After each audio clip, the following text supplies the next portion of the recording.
Welcome to Real Life. I'm Sarah Bernard, and this show is all about buying, selling, and owning real estate, one of my favorite topics. I'm a real TV host, and I love the idea of home and what that means to all of us. But behind the emotional part of that word is a business, and most of us will be involved in it one way or another. I created this show so we could help you learn the ins and outs of buying and selling homes, financing them, staging them, and other great topics around the subject of real estate. Stay tuned for our latest episode of Real Life with Sarah Bernard.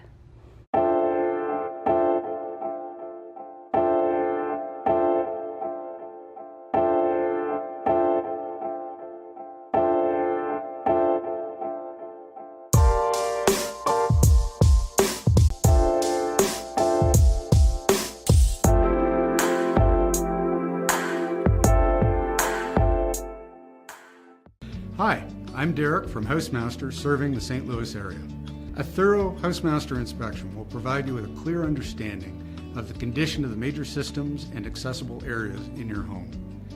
As part of the inspection, we will also help you plan for future home improvement needs and take the time to show you how to operate many of the systems inside of the home.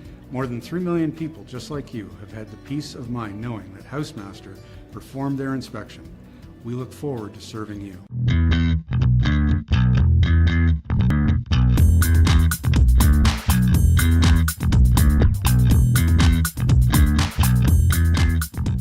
Andrea Lunson joins me today to muse about our favorite topic, everything real estate. And a great home to buy or sell starts with getting it ready. Andrea, let's talk about home repairs, upgrades, storage, all that kinds of stuff that people love to hear. But let's start with storage. So a lot of times people say they're doing all the things that they need to do to get the home ready, and they put it all in the garage or all in the basement. So, okay, well, obviously you have an opinion on that. Yeah, I do. Okay. I tell them, no, don't do that. Number one, the reason is they start stuffing everything in the garage. People need to see they can fit their cars into the garage. And in the basement, one of the things I tell them, you don't want to put it up against the wall because there's inspections that need to get done, but I don't want it piled in the middle of the floor because people need to walk around and see the space that's available downstairs. So it's really better if they just get a storage locker or a pod or sell some of the things off. I mean, a few boxes are fine, but just don't start putting lots of furniture and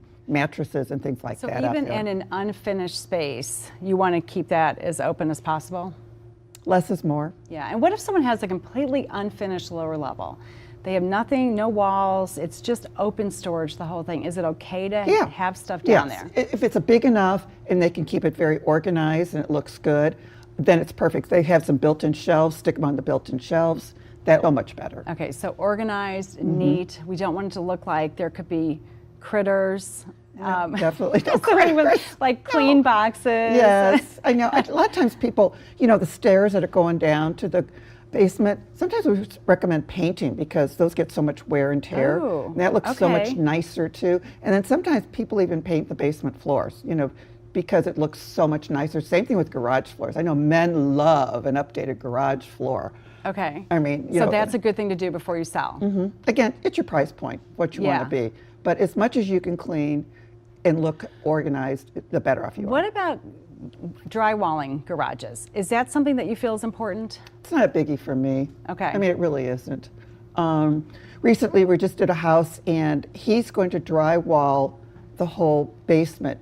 It's not finished, but I thought it's a good idea because he has a lot of features downstairs, like a wine cellar and a workout. A buyer can say, oh, you know what? It's going to be easier to finish this off. So he is drywalling. So there's just a part of that basement that was not drywalled. Correct. So what about if somebody had a completely unfinished basement and they said, should we just drywall the exterior walls? No, I wouldn't bother with it. I think that's also, it's a red flag. What's behind that drywall? It's a good point, too. Are there too. cracks, that kind of thing? Right. Yeah. And, also sometimes there's leakage. Make sure those things are fixed, because when we talk about repairs too, one of the things that the seller wants to do is make sure everything is in good working order. Things are going to cost so much more than what it really does to get it fixed. So you recommend to home sellers to get the repairs done that they are aware need to be fixed? Absolutely. Even have a pre-inspection done, just so be on the safe side. You don't want any objections at all whatsoever in the house. And you don't want surprises, Oh, right? 'Cause absolutely that's not. a difficult part of the process when you go, you've got a buyer, you've got an accepted, agreed upon price, and then all of a sudden you get the list of repairs, right? And I think that's happened to you, where you know you need a new hot water heater or whatever. Oh, you yeah, know? I mean, so things like that can happen. Yeah, so we You want to wanna be make sure it's careful all about done. that. Okay, so all right, so keep the garage clean and neat. Don't put all your extra stuff there. You want to be able to show that you can park cars in that garage. Absolutely. And then same with the basement. So if it's unfinished, you want to be able to show that it's finishable. Absolutely. Right? Okay. Absolutely. Absolutely. All right. So these are some really great tips. Anything else on the storage? You know, again, talking about the closets, you know, pantries, linen closets, just make sure they're decluttered. I know sometimes it's hard to keep the kids' bedrooms, closets organized, but again, it's the perception. If it's only 50% filled, then people are going to say, wow, there's a lot of storage Yeah, and here. I've heard you tell sellers before to get rid of the extra hangers. Oh my They gosh, take- yeah, extra They take hangers. up a lot I of know. room. We don't realize You it, don't right? realize how much. So that's a good tip. And I'd love a tip. I mean, they don't have to go do this, but if they had the same kind of hangers throughout, it looks so much nicer. Yeah. I mean, it really right. does. There you go. So the same kind of hangers. Good tips with you today, Yes. Andrea. Thank you so much for joining us. As always, we're getting some tips from Andrea about your home and what you can do now, whether or not you plan to sell it anytime soon. For another perspective on this subject, our next guest knows the nitty-gritty stuff about your current house or your next one. Stay tuned.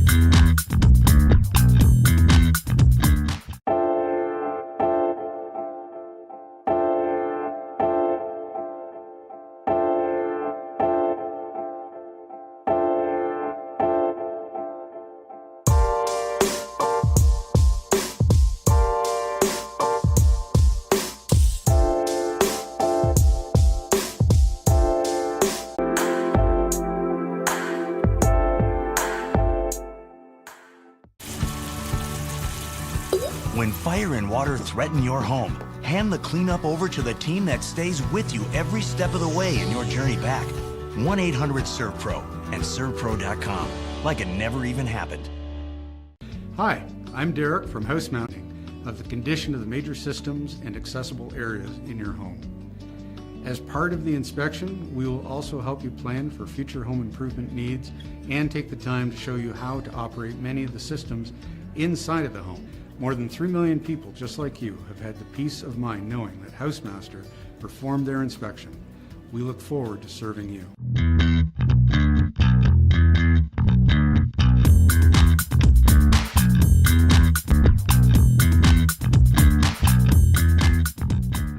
Our next guest may not be the most popular, but he's definitely very needed. Whether you're selling your house or buying one, the inspector's opinion carries a lot of weight in the overall process.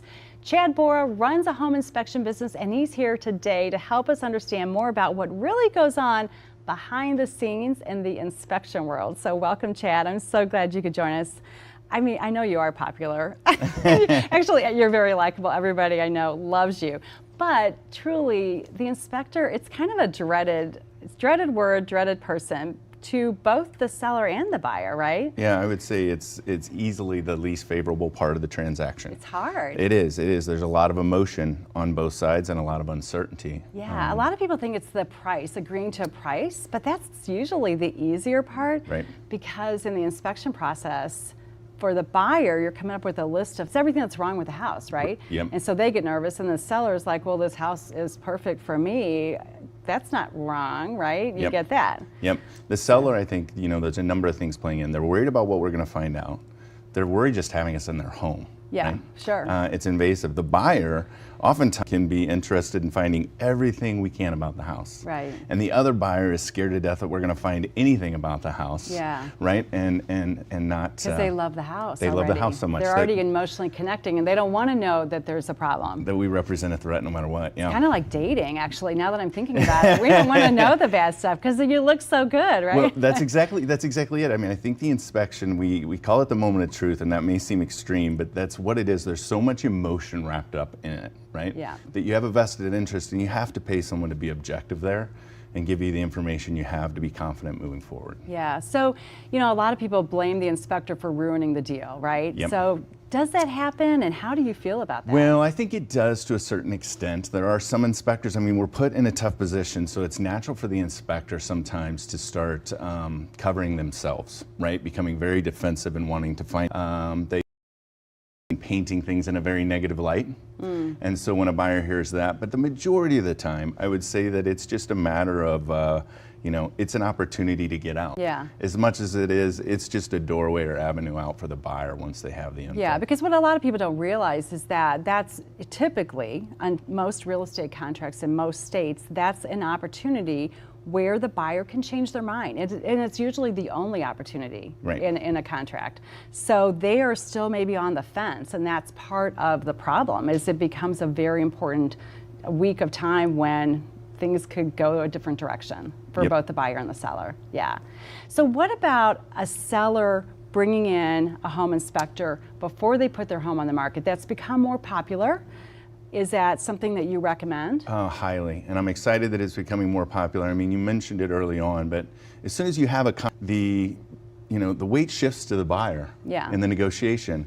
And so I think if the seller has that information in advance, it maintains a stronger position in that negotiation. Yeah. Additionally, the seller doing that inspection in advance can relieve some of the tension and uncertainty, right? That fear that they have about what's coming up in Yeah. the inspection, what are they going to find, and they can feel comfortable knowing I've had somebody look at this just like an inspector will for a buyer. Yeah, so they're more in control and they can get those repairs done. Much cheaper, they can get the repairs done and they can be prepared for them. Yeah. Yeah. And a lot of sellers are worried about having that inspection because either they don't want repairs, they don't want to spend money at that point because they may not have to, let's say, or they're going to have to let people know now what's wrong with the house, right? That is the most common, I think, is well, now I'm going to be forced to disclose. Yeah. And if you look at the seller's disclosure in most markets, the things that we are going to find in the inspection are not things that are going to influence that disclosure. And to be honest, if they're large enough that they will influence the disclosure, you're going to want to know them in advance. Yeah. Before you realize them in the transaction. That's a really good idea. So in addition to hiring your inspector before you go on the market,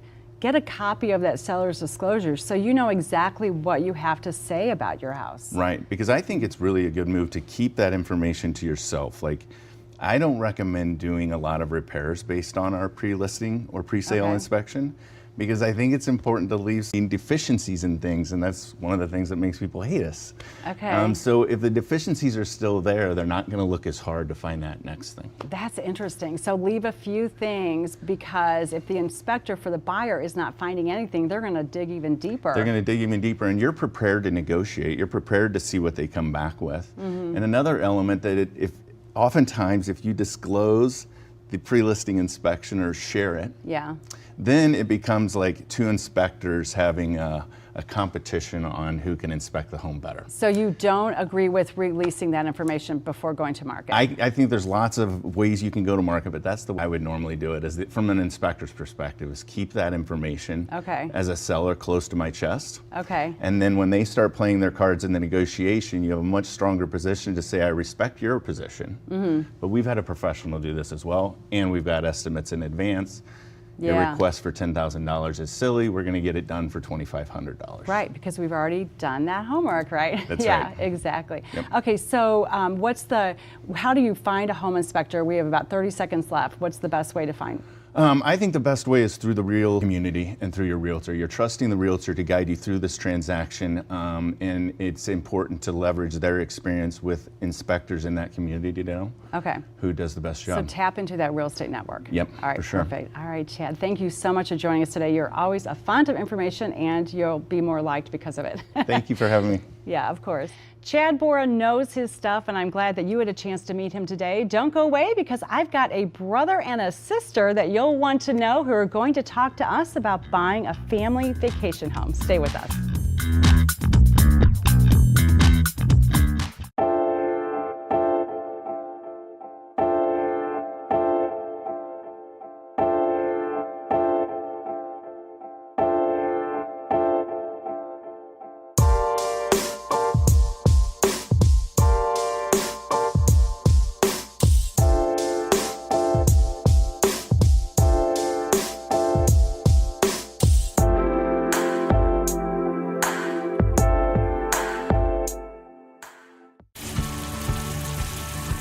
When fire and water threaten your home, hand the cleanup over to the team that stays with you every step of the way in your journey back. 1-800-SERVPRO and ServPro.com, like it never even happened. Hi, I'm Derek from Housemaster. A thorough Housemaster inspection will provide you with a clear understanding of the condition of the major systems and accessible areas in your home. As part of the inspection, we will also help you plan for future home improvement needs and take the time to show you how to operate many of the systems inside of the home. More than 3 million people just like you have had the peace of mind knowing that Housemaster performed their inspection. We look forward to serving you.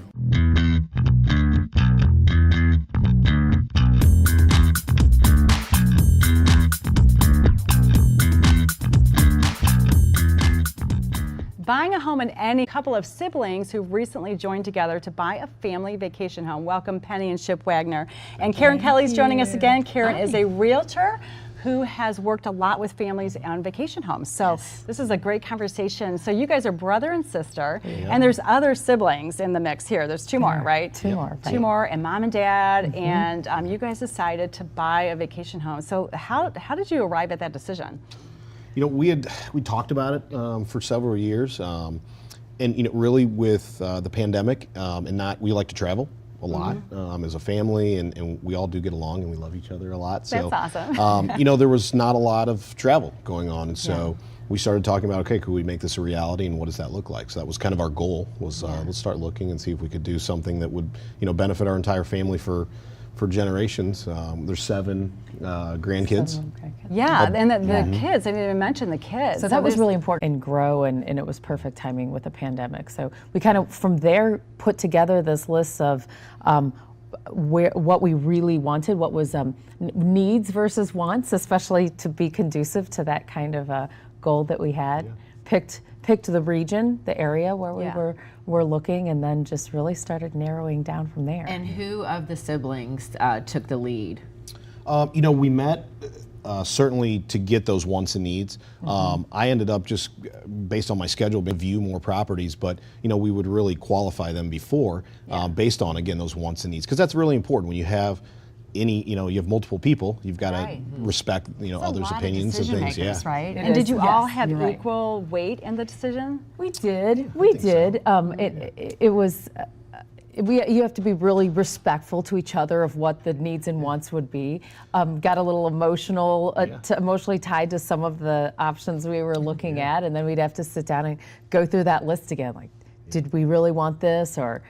Gosh, we got down to one home that we really, really liked, but then we would need a lot of construction things to make it what we wanted, and then it was like, no, that's going to take too long, and that doesn't meet our goal of wanting to be together soon, you know, and do this soon. So, and you know, that really talks about that was something that I was really keeping in mind, because you know, the one that we really liked, it just wasn't right, and so I was a little discouraged per se. But just being patient, whether you're buying your normal home or a second home or anything, I think that's a mindset to have that was important for us. And you guys picked going back to a location decision, a drivable location, and we were in the pandemic, and that was even more complicated, right? We wanted something we could get to fairly quickly.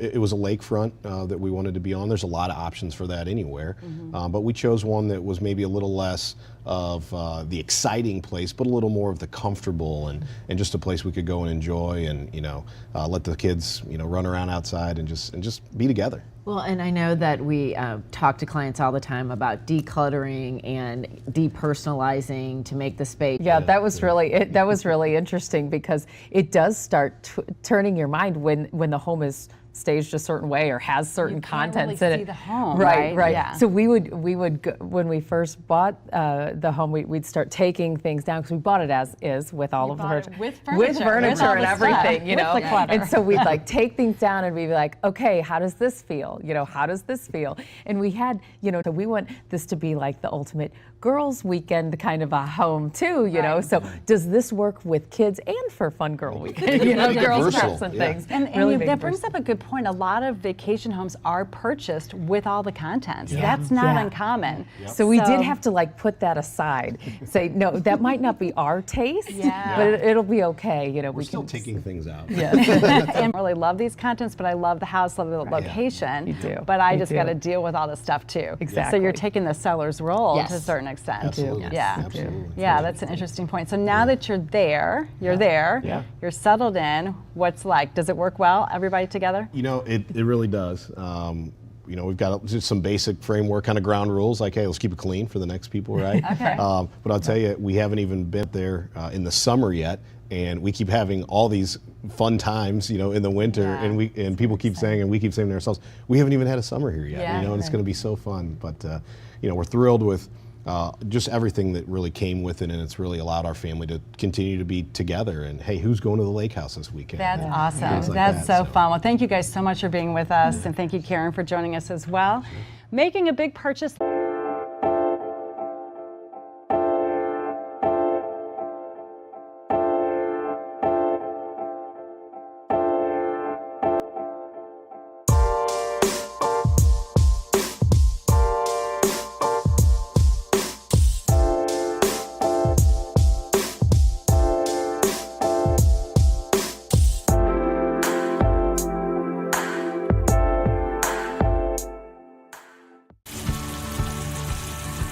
When fire and water threaten your home, hand the cleanup over to the team that stays with you every step of the way in your journey back. 1-800-SERVPRO and ServPro.com, like it never even happened. Hi, I'm Derek from Housemaster serving the St. Louis area. A thorough Housemaster inspection will provide you with a clear understanding of the condition of the major systems and accessible areas in your home. As part of the inspection, we will also help you plan for future home improvement needs and take the time to show you how to operate many of the systems inside of the home. More than 3 million people just like you have had the peace of mind knowing that Housemaster performed their inspection. We look forward to serving you.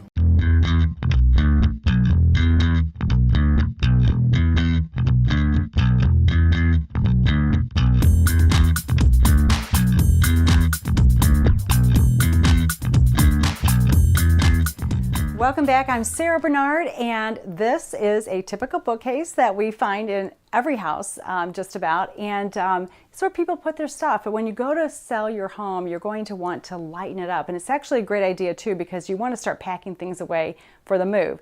So Andrea Lenzen is going to join us. Come on in, Andrea, and show us in a few easy steps. Yep, Other than absolutely. moving the books. Yeah. How we can restyle a bookcase. A lot of people are intimidated. They don't know what to do, right, Exactly. with this type of furniture. Right. So what would you do to start? Well, first of all, let's pack up the paperback books. Okay. Because they really don't display as nicely. Also, anything like a spiral or something that's personal, or these boxes down here, let's go ahead and pre-pack all of those up anyway. Okay, so basically you're saying just leave some of the hardback books, Correct. anything like personal files Right. and paperbacks, get rid of them. Exactly. Okay, so we'll start with that. Definitely, and then we can add a few little accessories just to kind of decorate it a little bit better. Okay, that sounds Okay. great. And what about the things on top? Oh, we definitely want to get everything off the top. Again, this will be depersonalizing it, so they're going to pre-pack it up. It'll be fine. Okay, sounds Okay, like a plan. great. Well, let's go to work and All get right, this let's done. get going. Okay. Okay, so I'm going to take a look and see exactly what I want to keep. I want to keep hardback books. These are great hardback books. And then also what you want to do is you have any kind of books that are political. You don't want to have those around. So I'm pulling as many of hardback books that I can find, and then we're just going to pack up all the other ones. So we're going to try to pull some more. And also when we put them back, we want to try to keep them somewhat the same size. And if you have dark bookcases, you want to go with light colored books and light color accessories. If you have like white bookcases, then you want to go with the darker books and the darker accessories. So it'll show up. You always got to remember about your background.